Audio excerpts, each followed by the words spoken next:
مجھے تو کوئی غلط نگاہ سے دیکھا تک نہیں۔ باپ کہتا ہے میری بیٹی تجھے کیسے کوئی غلط نگاہ سے دیکھے گا، کیونکہ میں تیرا بوڑھا باپ آج تک کسی کی بیٹی کو غلط نگاہ سے نہیں دیکھا۔ سبحان اللہ یا رسول اللہ، سبحان اللہ سبحان اللہ، بہت عمدہ ماشاء اللہ۔ باپ دوسروں کی بیٹی کی عزت کرے گا، وہ باپ اس چیز کا دعویٰ کر سکتا ہے اس چیز پر کہ میری بیٹی کہیں بھی رہے گی، محفوظ رہے گی۔ یہ نہیں کہ عرس کے بہانے سے، میلہ کے بہانے سے، ٹھیلا کے بہانے سے۔ آپ دیکھیے، آپ مشاہدہ کیجئے، غیروں کے میلے ٹھیلے میں بھی اس قدر بےعزتیاں نہیں ہو رہی ہے جس طریقے سے ہمارے یہاں ہو رہی ہے۔ کیا لڑکا، کیا جوان، کیا بوڑھا، کیا چوڑا، کیا کچھ کوئی فرق ہی نہیں رہ گیا صاحب۔ کون کس کا باپ ہے، کون کس کی بیٹی ہے، کون کس کی بہن ہے، بس ہم تمہیں دھکا دیں تو مجھے دھکا دیں۔ اس چیز پر کنٹرول کرنا، یہ ہم مولانا لوگ لاٹھی لے کے نہیں جائیں گے اس میں، آپ لوگوں نے اس سے کرایا ہے، ذمہ داری آپ کی ہے۔ اگر آپ نہیں سدھاریں گے ہمیں کیا ہے، میدان قیامت میں ہم تو بول دیں گے اللہ ہم نے ان لوگوں کو سدھار دیا۔ میدان قیامت میں آپ کے اس عمل اور اس آزادی کا غلط فائدہ اٹھانے کا آپ سے سوال ہوگا کہ آپ نے جب تک آپ کو بھیڑ کنٹرول نہیں کرنا آتی ہے تو آپ نے کیوں اس چیز کا استعمال کیا؟ یہ بزرگ کے آستانہ ہے جن کی خدمت سے ایک جہاں آباد ہے، جن کی بنیاد پر ایک جہاں آباد ہے، اور جن کی بنیاد پر یہ پورا معاشرہ معطل ہے۔ اس بزرگ کے آستانے پر آ کر اگر ہم بےعزتی کرتے ہیں تو صاحب ہمیں سوچنی چاہیے کہ ہمارے آپ کا کیا ہوگا۔ ممکن ہے آپ کو تکلیف ہوگی کہ بھائی صاحب یہ خصوصی خطاب کے لیے ہم نے مصطفی رضا کو بلایا اور انہوں نے ایسا کیوں کر دیا۔ ایک تو یہ بات تھی، دوسری بات کیا ہے، جو کام کرنے کا ہو وہ کام ہم کرتے نہیں ہیں، فالتو کا کام میں ہمیں اتنا من لگتا ہے، اتنی دلچسپی ہماری بڑھ گئی ہے۔ 50 کام کرنے کے مسلمانوں کے پاس ہے، 50 طریقے سے کمی ہمارے پاس ہے۔ آج ہمارے بچے آوارہ ہو گئے، اس پر توجہ دینے کی ضرورت نہیں۔ میں تو کہتا ہوں صاحب اس عرس پاک میں عرس کمیٹی کے مالک اگر ہمارا سہیوگ کرے اور ہم سے سہیوگ لے، ہمارا وہ کریں ہم ان کا کریں، یعنی ہم ہمارے علماء ہم ایک دوسرے کی مدد کرنے کو تیار ہو جائیں، میں کہتا ہوں جتنا بڑا آستانہ ہے اس آستانے سے جڑا اس جھارکھنڈ کا سب سے بڑا مدرسہ اس علاقے میں کھل جائے گا۔ اور میں دعوے سے کہہ سکتا ہوں کہ ہمارے بچے اشرفیہ نہیں جائیں گے، ہمارے بچے امجدیہ نہیں جائیں گے، ہمارے بچے بریلی شریف نہیں جائیں گے۔ آپ کو معلوم ہے بریلی، امجدیہ، اشرفیہ وغیرہ ہمارے بچے کیوں جاتے ہیں؟ کیونکہ ہمارے یہاں تعلیم کا نظام نہیں ہے۔ ہم جھارکھنڈی، ہم بہاری، ہم بنگالی، ہم یہ سب صرف کہتے رہ گئے، پورا اتر پردیش کے مدارس ہمارے بچے سے بھرے ہیں۔ اگر ہم یہاں مدرسہ کھولتے تو اس طرح سے کام نہیں ہوتا۔ جس کورس کی بات کریں آپ، بریلی شریف لے لیں، زبردست ادارے وہاں پہ، ایک نہیں کئی درجن مدرسے وہاں پہ کھل گئے۔ فیض شریف کی بات کریں وہاں پہ مدرسے کھل گئے۔ صاحب یہاں آپ کیوں نہیں کرتے؟ آپ کر سکتے ہیں، مگر دلچسپی نہیں ہے آپ کو، من نہیں لگتا آپ کو، آپ کو ایسا لگتا ہے کہ چلو بھائی ایسے ٹھیک ہے۔ نہیں، آپ مدرسہ قائم کر سکتے ہیں۔ اگر مدرسہ پہلے سے قائم ہو، اسکول کھولیے، اسکول پہلے سے ہو تو یونیورسٹی قائم کیجیے۔ آپ لوگوں کے سپورٹ کا بہتر استعمال کیجیے۔ ایک آواز پر عرس کی تاریخ کا اعلان ہوتا ہے، ایک تاریخ میں اگر ہزاروں لاکھوں لوگ جس آستانے پر دستک دینے آ جاتے ہو، اگر مجھ جیسا مولوی ایک ڈبہ رکھ دے اور اعلان کر دے کہ مجھے اس سال ہی نیکسٹ عرس سے پہلے اس سال ہی ایک بڑے کالج کا نرمان کرنا ہے، جتنے زائرین آ رہے ہیں سب کو 500 روپے دینا ہے، تو 5 گھنٹے میں ایک ڈبہ پھول ہو جائے گا۔ مگر اس میں ہمیں سب سے پہلے سچائی سے کام کرنا ہوگا۔ بہت بڑی بات میں کہہ رہا ہوں، آپ میرے بھائی ہیں بھیا، ہمارے دشمن آپ نہیں ہیں۔ آپ کیا ادارہ بنائیں گے تو اس معاشرے کے بچوں اور بچوں کی تعلیم کے لیے بہتر بندوبست ہوگا۔ آپ کو نہیں معلوم پورے ہندوستان میں آج ہمارے بچے مزدور ہو گئے، ہم دوسروں کے ٹارگیٹ میں ہیں، دوسروں کے نشانے میں ہیں۔ آج مٹے کل مٹے، مٹنا طے ہے۔ یہ جو آپ اور ہم نے سوچ بنائی کہ کون مٹائے گا، یہ تو خواجہ کا ہندوستان ہے، یہاں سے خواجہ کی اونٹنی کو نہیں ہٹا پایا تو ہمیں کوئی کیسے ہٹا پائے گا، یہ صرف شاعری میں ہم لوگ سنتے ہیں، حقیقت سے اس کا کوئی تعلق نہیں ہے۔ اگر وہ ہٹانا چاہے نا 5 سیکنڈ لگیں گے ہمیں بنانے کے لیے، کچھ ہے ہی نہیں ہمارے پاس۔ طاقتور ایک قوم طاقتور کب بنتی ہے؟ جب ان کے پاس ایجوکیشن ہوتا ہے، ان کے پاس ہنر ہوتا ہے، ان کے پاس سیاست ہوتی ہے، ان کے پاس اجتماعی قوت ہوتی ہے. وہ کوئی ایک چیز آپ دکھائیے جس پیٹرن پہ آپ یہ کہہ سکتے ہیں کہ حضرت یہ طاقت ہے میرے پاس, اس طاقت کی بنیاد پر ہم دشمنوں کو پچھاڑ سکتے ہیں. کوئی طاقت نہیں. سب سے بڑی طاقت ایمان کی طاقت ہوتی ہے, وہ تو آپ کو ہم نے پہلے ہی کمزور کر رکھا ہے. روحانی طاقت, روحانی طور پہ تو ہم پہلے کمزور ہو گئے. سماجی اعتبار سے جس چیز کو آپ طاقت کہہ سکتے ہیں وہ بھی ہمارے پاس نہیں. آپ سے میری گزارش ہے کہ آپ اللہ کے واسطے اس آستانے سے آپ ایک بڑا کام کیجیے, بڑا کام کیجیے. علماء کرام کا سپورٹ کیجیے. آپ کے علاقے میں بڑے اچھے اچھے علماء ہیں, ان کی خدمت اگر آپ لے لیں, ان سے خدمت لے لیں اور ان کا سپورٹ آپ کر دیں تو ایک بڑا کام ہو سکتا ہے. یہ کب تک آپ غلط طریقے سے غلط کام کرتے رہیں گے؟ ایک بچہ بھی اگر آپ کے آستانے سے جڑے مدرسے سے ایک بچہ بھی حافظ قرآن بن جائے, عالم دین بن جائے, ڈاکٹر یا انجینئر بن جائے, 50,000 کورس کرانے سے بھی ہمارے سرکار جتنا خوش نہیں ہوں گے, اس سے کہیں زیادہ آپ سے جڑے مدرسے سے پڑھ کر ایک بچے کی کامیابی سے آپ خوش ہوں گے.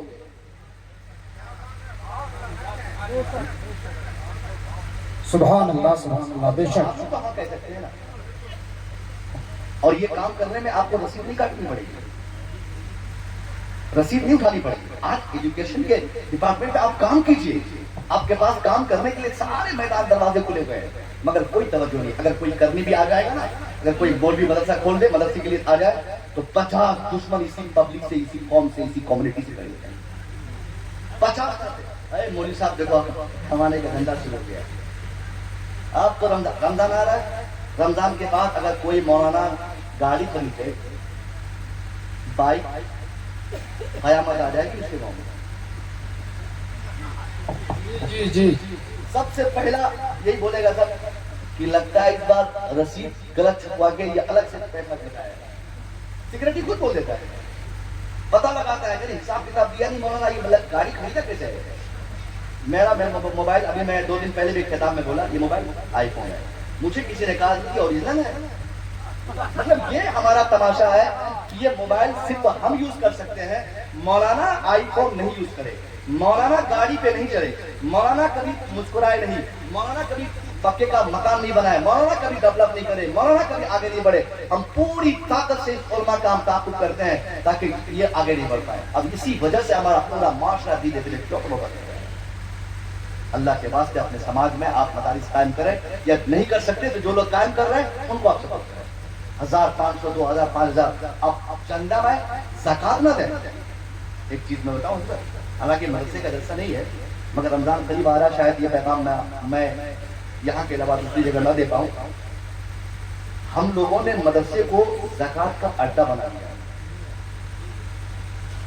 اور یہ مدرسے کو کمزور کرنے کی سب سے مضبوط سیڑھی یہی تھی کہ ہم مسلمانوں نے یا ہمارے علماء نے زکات کی فضیلت پہ گفتگو کرتے ہوئے مدرسے کا ذکر جو کر دیا, اس میں پبلک کو یہ بات سمجھ میں آ گئی یہ مدرسہ ہے, اس میں ہم صرف زکات دے سکتے ہیں, خیرات کے پیسے دے سکتے ہیں, اور بکریاں دے سکتے ہیں, کھسی کو قربان کروا سکتے ہیں, باقی اور کوئی چیز کرنے کی ہماری ذمہ داری نہیں. جس کے نتیجے میں مدرسہ دھیرے دھیرے دھیرے دھیرے کمزور ہو گیا.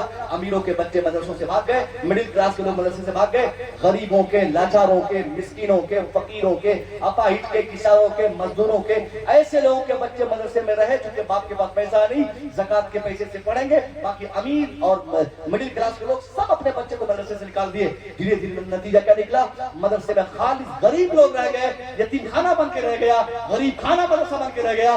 اس لیے مدرسہ آج کمزور ہوا, عالموں کا پروڈکشن رک گیا.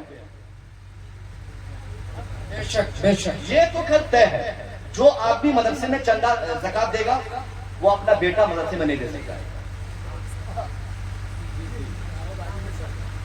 آپ کیا کیجئے مدرسے کے لیے, ذاتی پیسہ لگانا, ذاتی پیسہ. جس طرح اسکول اور کالجز میں ایڈمیشن کے نام پہ آپ ہم دیتے ہیں نا, ایک بچے کا ایڈمیشن ہو تو ایک بچے کے ایڈمیشن نام پہ 50,000 روپیہ آپ دیتے ہیں کم سے کم, یا اس سے کم ہو, چھوٹا اسکول ہو تو چلتا ہے. یہاں مدرسے میں اگر 100 روپیہ ایڈمیشن کے نام پر علماء مانگ لے تو قیامت آ جائے گی. مدرسے میں بھی ایڈمیشن پہ پیسہ لیا جا رہا ہے, تو بھیا ایڈمیشن میں مدرسے میں پیسہ نہیں لیا جائے گا, مدرسہ چلے گا کیسے؟ اساتذہ کی تنخواہ کہاں سے آئے گی, بچے کی خوراکی کہاں سے آئے گی؟ صرف زکات کے سہارے سے مدرسہ کہیں آگے بڑھ پائے گا؟ اسی زکات کے پیسے سے تنخواہ, اسی زکات کے پیسے سے بچوں کی خوراکی, اسی زکات کے پیسے سے مکان, عمارت, یہ ساری چیزیں کہاں سے بن سکتی ہیں؟ اس لیے آپ سے میری گزارش ہے کہ آپ مدرسے کو مدرسہ قائم کیجیے, ذاتی طور پر مدرسے میں پیسہ دیجیے, خوب بہترین مدرسہ بنائیے. اس گاؤں میں مدرسہ ہے کہ نہیں؟ مدرسہ ہے نا گاؤں؟ ارے ہے تو بولیے نا. ہے نہیں ہے؟ نہیں ہے. کہاں تک کی پڑھائی ہے؟ مطلب وہ تو مکتب ہے نا. مدرسہ کیسے ہوا؟ مکتب اس کو شاندار طریقے سے چلائیے آپ اس کو بھیا. ہم لوگ سپورٹ کرنے کو تیار ہیں. مصطفی رضا خود ہی اس کے لیے قربانی دینے کو تیار ہے. آپ جس حیثیت سے مجھے چاہیں گے, جہاں چاہیں گے, جب چاہیں گے بلانے کے لیے آپ مجھے بلا سکتے ہیں. ہم ایسے ہی مفت میں آ سکتے ہیں. ابھی کسی نے کہا کہ ابو نقانی صاحب نے بھی ایک بار ایسے ہی مشورہ دیا تھا. وہ اچھی بات تھی, ان کا زمانہ تھا, مگر یہ زمانہ دوسرا ہے. ہم چل کے بھی آئیں گے, مالی تعاون کی ضرورت پڑے گی تو اس حیثیت سے بھی ہم کھڑا رہیں گے, مگر کبھی آپ کے علاقے میں اس ٹائپ کی ضرورت پڑے گی تو ہر حال میں ہم ہیں. ضرور. ہمارے علماء نعرہ تکبیر, نعرہ رسالت, 46واں عرص سہروردی, نعرہ تکبیر, نعرہ رسالت. سبحان اللہ, سبحان اللہ, ماشاء اور اللہ. جب تک آپ اس پر کام نہیں کریں گے تب تک یہ معاشرہ نہیں سدھر سکتا ہے. ایجوکیشن پہ کام نہیں کریں گے, تعلیم پہ کام نہیں کریں گے تو بچے مزدور اور اپاہج اور لنگڑا بن کے رہ جائیں گے. میں چہرے سے پہچان رہا ہوں, دیکھ رہا ہوں کہ کون بچہ کیا کر رہا ہے, کن کا کیا مستقبل ہو سکتا ہے. کیونکہ بچوں کی ایکٹیویٹیز اور ہاؤ سے سمجھتا ہوں تو اس نے تعلیم چھوڑ رکھی ہے. یا تو میٹرک پڑھتا ہے, یا میٹرک کے بعد انٹر نہیں کر پایا, انٹر کیا تو گریجویشن نہیں کر پایا. بیشتر بچے تو میٹرک تک بھی نہیں پہنچ پاتے. اور یہ جب سے یہ مدرسوں کی تعلیم شروع کی ہے وسطانیہ فوقانیہ, اس نے تو ہمارے ماحول کو اور جہالت میں تبدیل کر دیا ہے. وسطانیہ فوقانیہ کوئی پڑھائی تھوڑی ہے, وہ یہ ہے کہ جب